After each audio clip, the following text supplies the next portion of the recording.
Hi, everyone. This is Lisa. This is your girl, Lisa. Hi. Hey, hey. Um, I'm back to do Let's Talk Mental Health. Um, you know, I just like to say, if you like the video, please hit like and subscribe. Um, so we're gonna get into it. We're gonna talk about okay, hold on. Okay, let's talk about the lack of understanding on mental health. Be it friends, family, co-workers, whoever. Uh, a lot of people really don't have a clue about mental health. You know, when you talk to your friend and or you go to your family and say, "Look, I'm just a little down, depressed," and their first words is to tell you to snap out of it. That that that that's not helping. I'm sorry. That's so not helping. Okay? You can't just tell somebody who's kind of in a state of mental crisis to snap out of it. How about pull them to the side, sit down with them, and talk with them, and say, you know what, what's been going on? Talk to me. How about that? Instead of telling you to snap out of it, you know, sit down with that person, talk to that person, you know, and in a sense, in a way, kind of get a sense of how far this crisis is. Because when they start talking about suicide, then that's kind of like, okay, this is a serious crisis, and we need to get you some help, some professional help. You know, because this is way obviously way above my pay grade. You know, so we're just going to get get you some professional help and get you a therapist, and y'all work it out. You know, I deal with bipolar. I also deal with PTSD. Mm, that's combo. Um, and so I know I get depressed. You know, there's times where I'm up and I want to do everything, and then there's times where I'm just like, I don't even want to get out of bed. You know, but the key to that, I am aware of it, and that could only have happened going through therapy. See, because now I am aware. I am aware when I'm feeling depressed, or I am aware when my anxiety level is up. I am aware. And that's the first step, is to be aware. It's almost like AA. You know, what is the first step in AA? Admitting yourself you got a problem, right? Well, it's the same thing with mental health. First step, aware that there's a problem. You're aware that there is a problem. You know, I am aware. And it's not easy being aware. It is so not easy being aware, because sometimes you know you got people and you got friends that say, "Are you okay? Because you off." And you're like, "Oh, I'm great. I'm awesome." You know, but that's not what the people outside see. Maybe that's the way you feel, but the people on the outside, they see something totally different. Are you okay? Are you going through what's going on with you? Oh no, I'm fine, I'm great. No,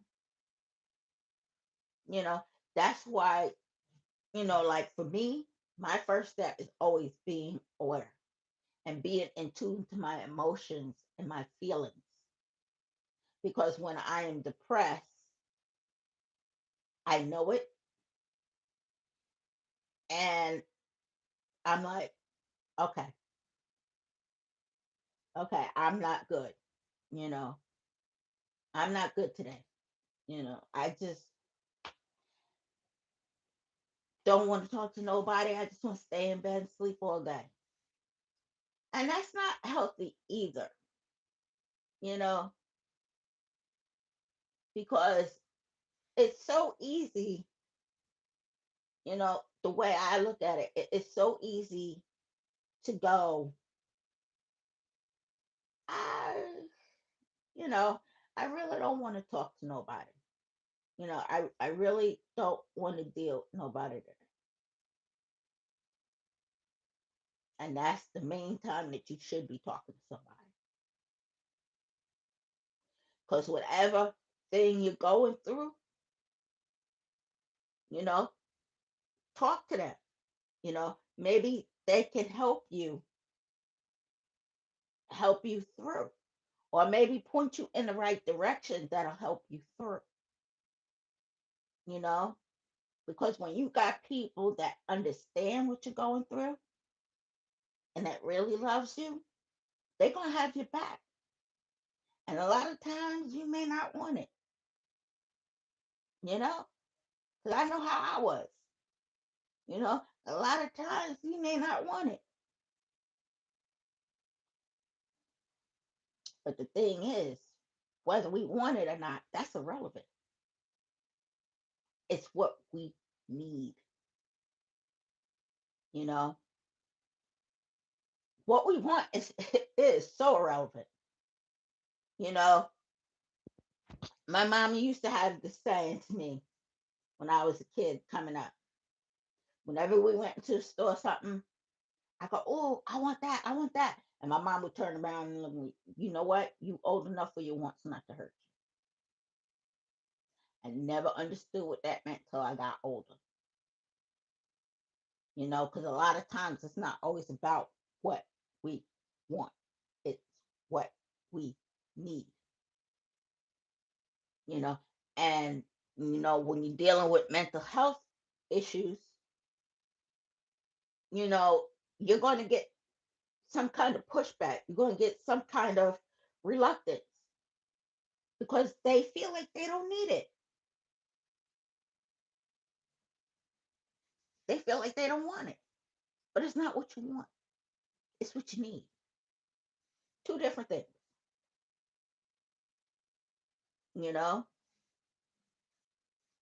So I know for a fact, you are going to find some kind of reluctance. You're going to get a pushback, from them. But the thing is, to sit down with them and talk to them and be like, look, I'm on your side. I'm in your corner. I love you. But because I love you, I don't want nothing happening to you, and I'm so afraid that if you let your mental illness take over, get you to the point where you can't come back from, that hurts. See, you have to understand something. Mental health don't affect just the person. That mental health issues that affects everybody around you. You know, like drugs and alcohol, that don't affect the person using. I mean, it does, but it doesn't affect just that person. It affects everyone and everything around it. You know, it does. And same with mental health. Mental health, it affects everyone around you, anyone that cares about you, anyone that's close in your inner circle, it affects. not just you, not just the sufferer, everything in the sufferer's life, and mental health issues and dealing with mental health issues is very challenging. It is very challenging, you know. I know 'cause I'm challenged every day. And sometimes I'll wake up and go, oh God, do I have to deal with this today? I really don't want to, you know, but I know I have to, you know. And even though it's a struggle for me, it's something that I know I have to push through, because there's a lot of times, like I do my therapy virtually, ever since the pandemic, I've been doing virtual. And there's been a lot of times where I just, oh, I'm not ready to deal. I don't want to deal today. But then I have to push myself through. It's like, remember, Lisa, it's not what you want, it's what you need.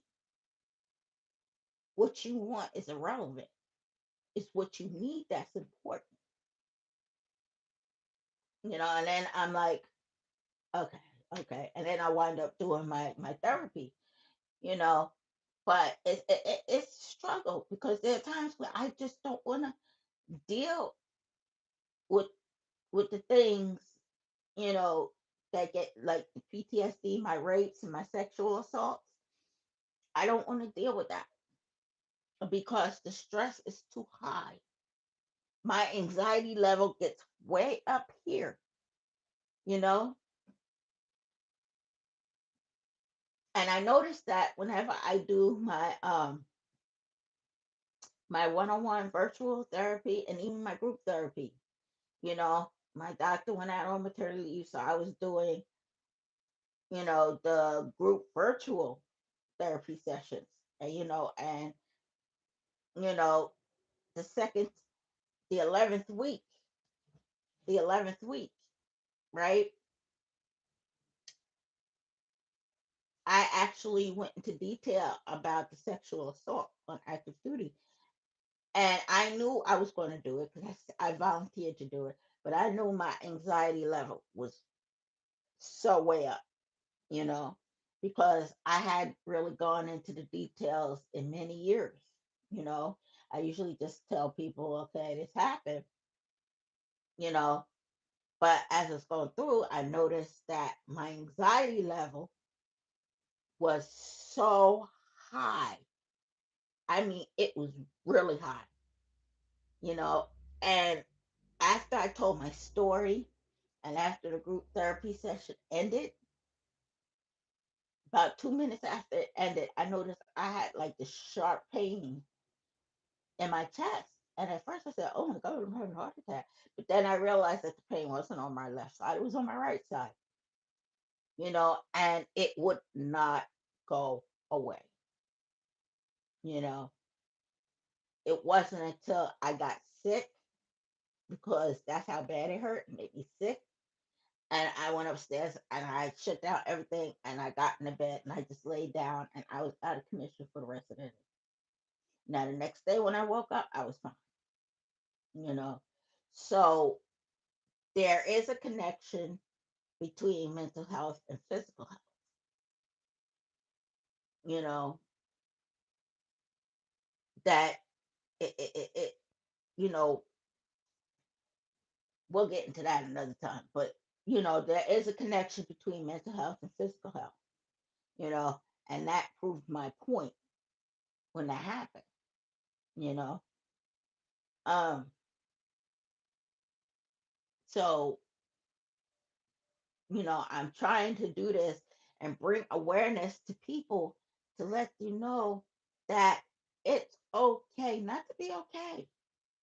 It's okay not to be okay. But the thing is, we have to know when we're not okay. And it is okay to say you're not okay. Nobody said you had to be happy 24 hours, 365, 7 days a week. I mean, I laugh, joke, and giggle and everything else, you know, but I have my moments when I'm not okay. And I'm okay to say,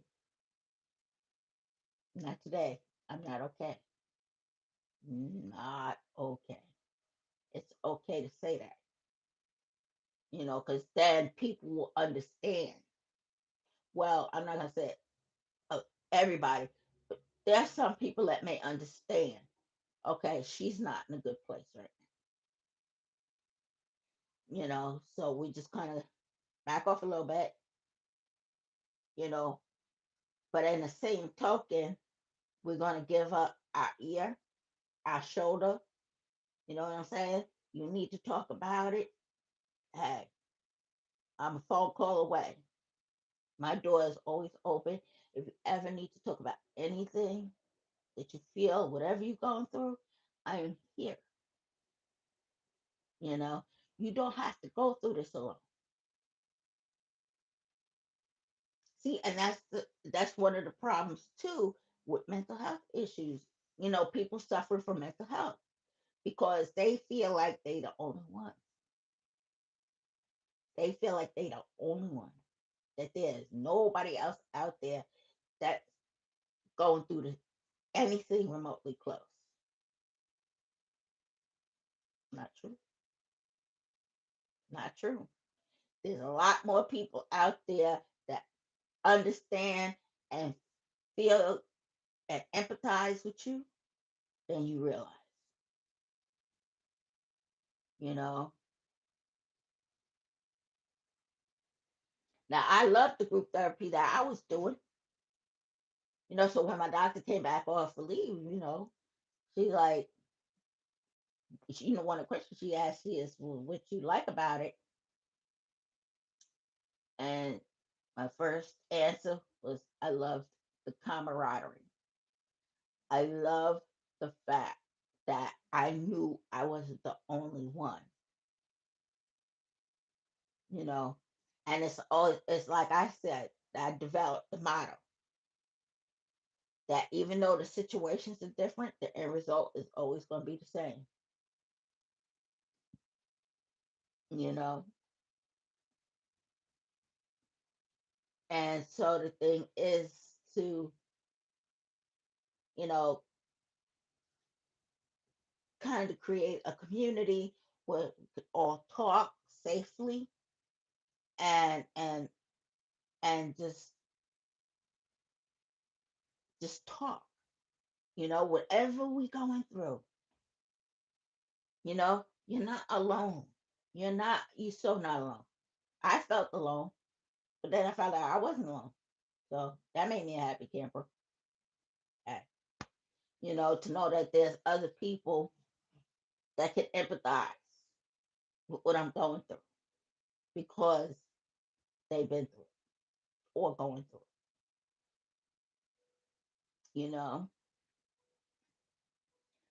by no stretch of the imagination. Am I a doctor, a PhD, anything like this? I'm just a person that deals with mental health issues and trying to destigmatize, mental health because mental health is something that shouldn't be stigmatized at all because it's not in our control. You know, mental health is a chemical balance up here, and that's not in our control. That damn fly, you ready to swat it one good time. Getting on my nerves. Um, so I wanted to jump on here quick and do a quick live because I try to do it every Friday, but I kind of missed the Friday, so I'm doing it now. Um, and like I said, if there's anybody out there that just feel like they need to talk, you can reach out to me. I am here. I will listen. until the birds chirp. Wouldn't be the first time, you know. I am here, and if you feel like your crisis is that bad, you know, I'd advise you to reach out for professional therapy. Reach out for professional help. You know, I just I just feel like, you know, we the people that do suffer from mental health, should have a community where we can talk to each other and be safe to have a conversation and not feel judged, you know, and not get given that kind of like, side eye, like, okay. Should be a community where we can all sit and talk about whatever we're feeling, whatever we're going through, our thoughts, you know, without being judged.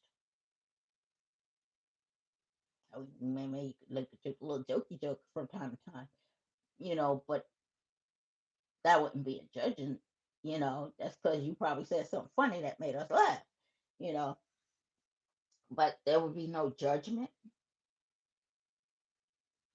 and like I said, my name is Lisa. I'm always here. You need to talk, reach out to me anytime. I'm here, and if I feel like the conversation is a bit more serious, I probably would advise you to seek some professional help because that's way over my head. You know, if you on medications that you know that you feel is not working for you, my advice is just go back to your doctor and talk to your doctor and let your doctor know that this medication ain't working for you and let them readjust your meds. That's what they did. You know, I hate to see I hate to see people suffering from mental health issues because I do, you know, and I can't let my pride get in the way. I cannot let my pride get in the way. You know, whenever I need help, screw the pride. I'm gonna go. Pride, you can go take a seat in the corner somewhere. I'm going over here to get some help. You know, because I can't let pride get in my way. You know, even though I know that this is something I'm going to have to deal with for the rest of my life, I will have the tools to know how to deal with it when it comes up, you know. And that is the whole purpose of therapy, you know. It's not to really make you better, but it's to give you those tools you need. That whenever you're in that dark place, you have the tools to use whenever you get there, you know. Now my tools is I love arts and crafts, right?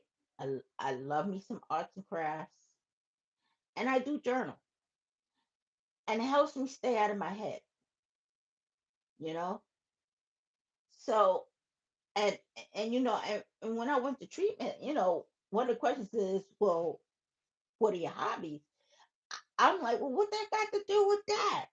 What does one thing have to do with the other? But I get it now. I get it. If you have a hobby that makes you happy,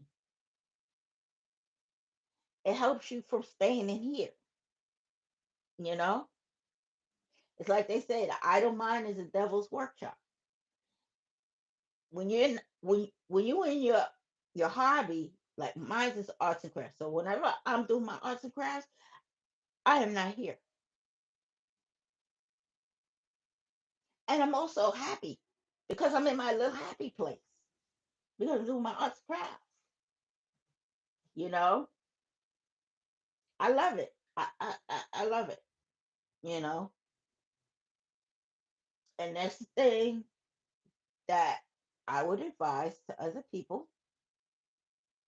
You know, if you have a hobby, get back into it.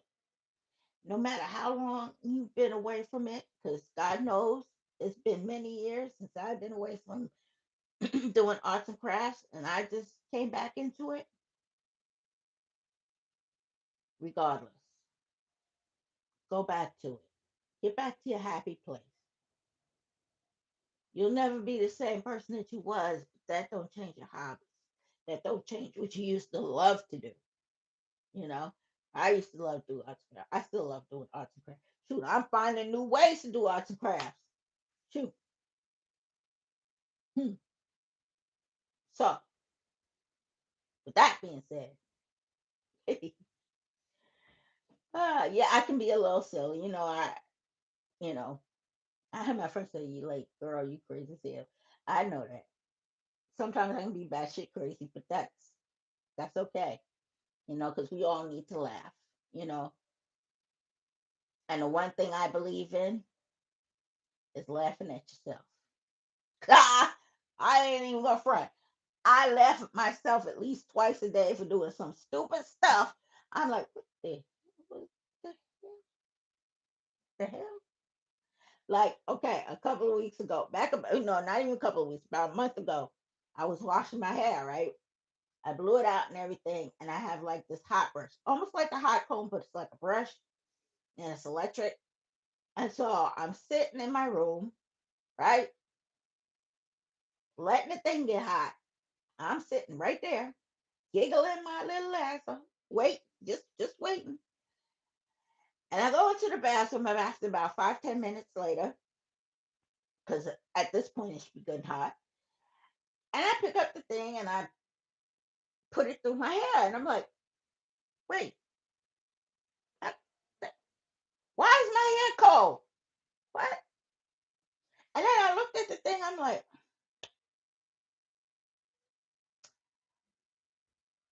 I plugged it in. I did not turn it on. I'm like, what the?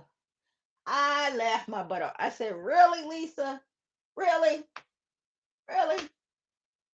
You know, you turn on, you plug in your hairbrush so that you can go through your hair, and then you realize, oh, I plugged it in, I didn't turn it on. So 10 minutes I'm sitting in my room waiting for the thing to get hot. And the thing ain't got hot because I ain't even turned it on. I plugged it in, I didn't turn it. I'm like, really? See, just one of them things where I laugh at myself and go, that's what I call my absent-minded professor role, you know. I just had an absent-minded professor moment, you know, you know, and you have to laugh at yourself. You have to laugh at yourself sometimes because you know you just do. You know, I do some like the other day. I was doing something with the silverware. No, I was unloading the dishwasher and had a fork in my hand. I was putting it away, but I went to the freezer for something and realized I was getting ready to put the fork in the freezer. I that wait, what? What? Really? Like, wait a minute, what you doing? Why are you putting the fork in the freezer? Damn, you know. Sometimes we have to laugh at ourselves. I do some crazy stuff. I was like, oh, there goes another absent-minded professor moment. You know, you have to laugh at yourself sometimes. You know, you can't always take life so serious. You know, you can't take yourself serious, so serious. You know, and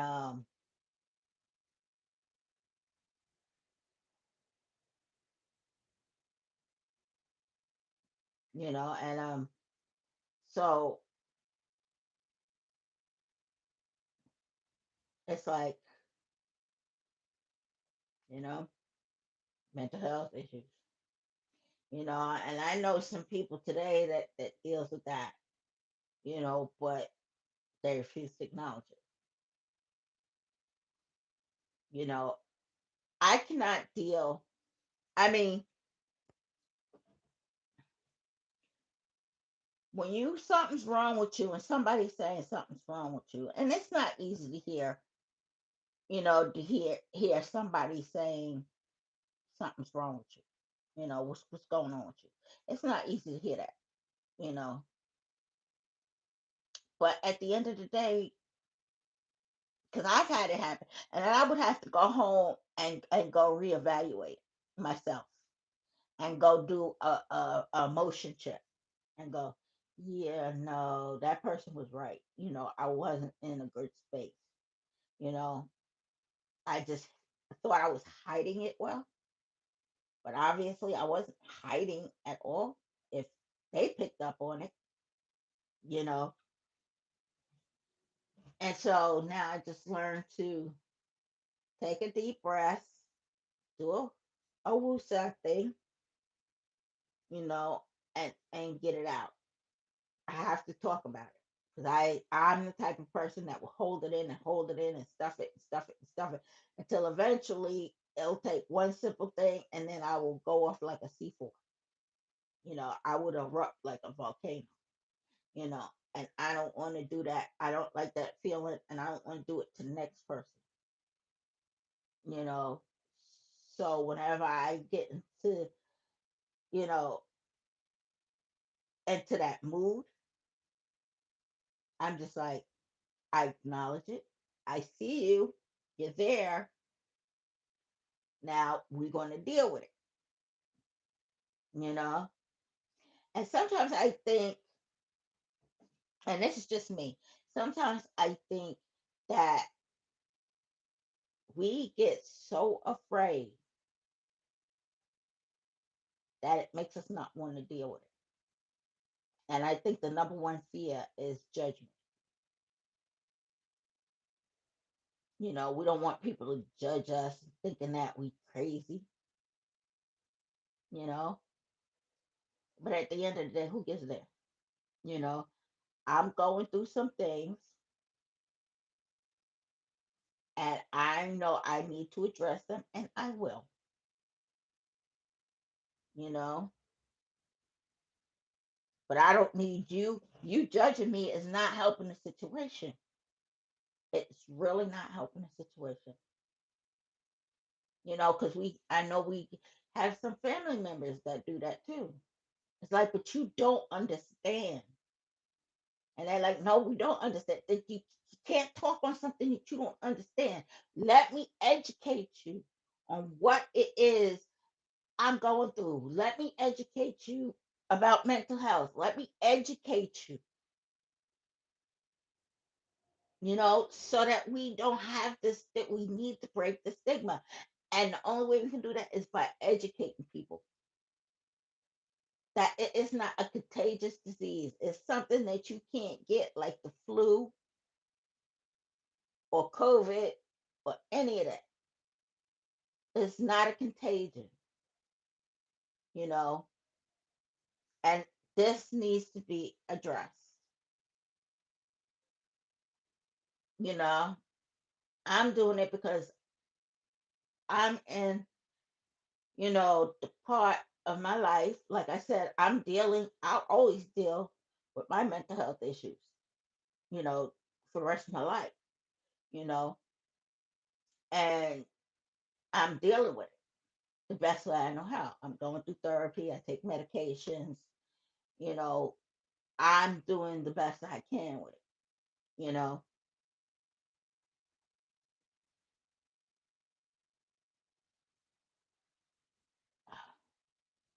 You know what?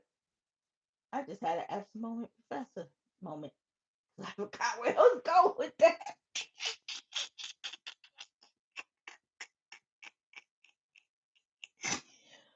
Oh my dear. I was going somewhere with that. I just had an absent-minded professor moment. Okay. Anyway, we're gonna move right along. Something that's probably gonna hit me at 3 o'clock in the morning. Go, oh yeah, now I remember. You pick the fine time to remember at 3 o'clock in the morning. You're supposed to be asleep. You know. Um. Yes, I make a little jokey jokes too. So you know. Um. So at this point, is where I'm going to leave it. I will try to do another YouTube video Tuesday. I was going to maybe I'll do it early Tuesday. Uh, well, maybe I actually drop one tomorrow. You know, I'll drop a pre-recorded one tomorrow. Um, because I'm so serious. Yeah, I don't know if you can see that. That's the back of my shirt. Stop the stigma, mental health. I'm working on cups because I'm trying to do a website. Um, you know, around the situation. You know, and try to bring forth information about destigmatizing mental health and the effects of what stigmatizing mental health can do to a person. Because stigmatizing mental health can one lead to not leading to a person not wanting to get help when they sorely probably desperately need to get it. Isolation, depression, all kinds of stuff. And it's just not right. Because by us stigmatizing mental health, what it does is it keeps the person suffering from it in that dark place because they don't want to go out and get help because they stigmatize, you know, they're being deemed crazy, they're being judged, and that's not right. Somebody needs help.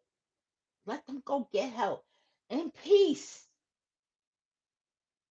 you know. Don't make it to so that they won't get help. They're allowed to get help. When you trip and fall and break a bone, what's the first thing you do? You go to the doctor, right?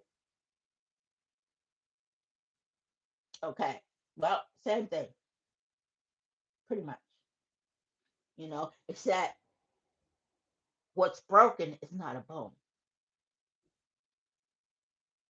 You know. Unfortunately, you can't put this in a cast. You can't give it crutches. You know, and that heals. You know, mental health doesn't really heal, but having the tools to deal with it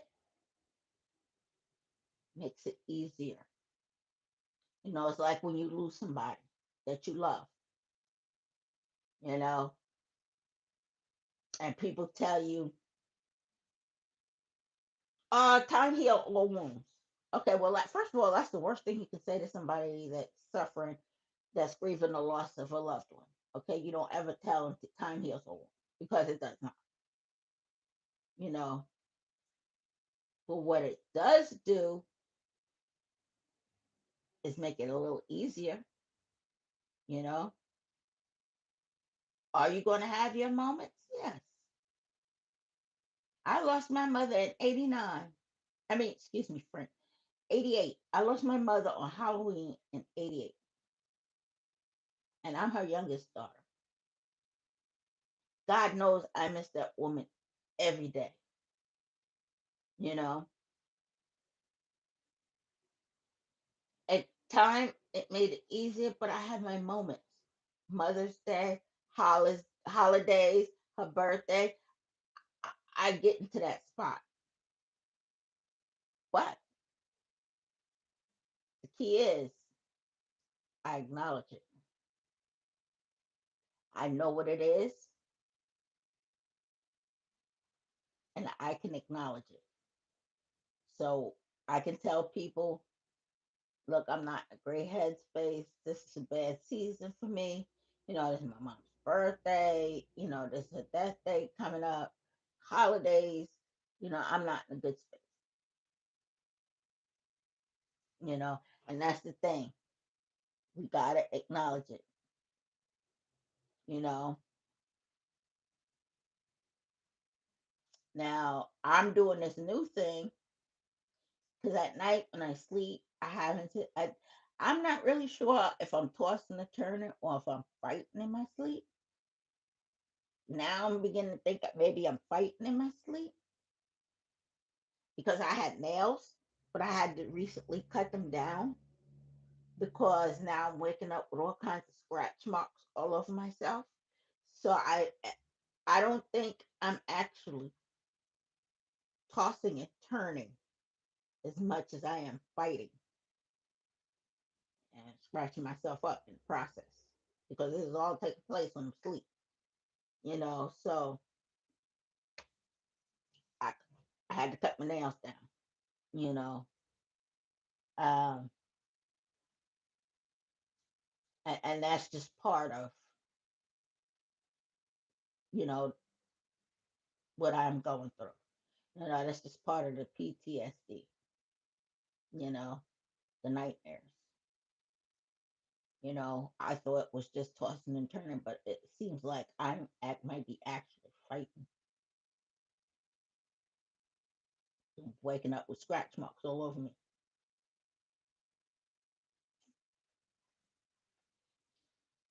Okay, and on that note, I'm going to end this video.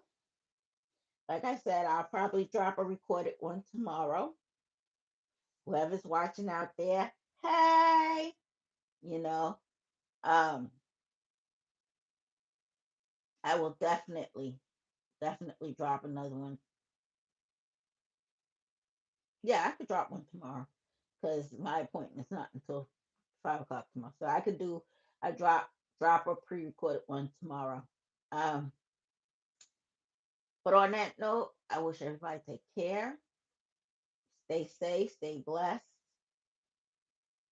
and you're not alone.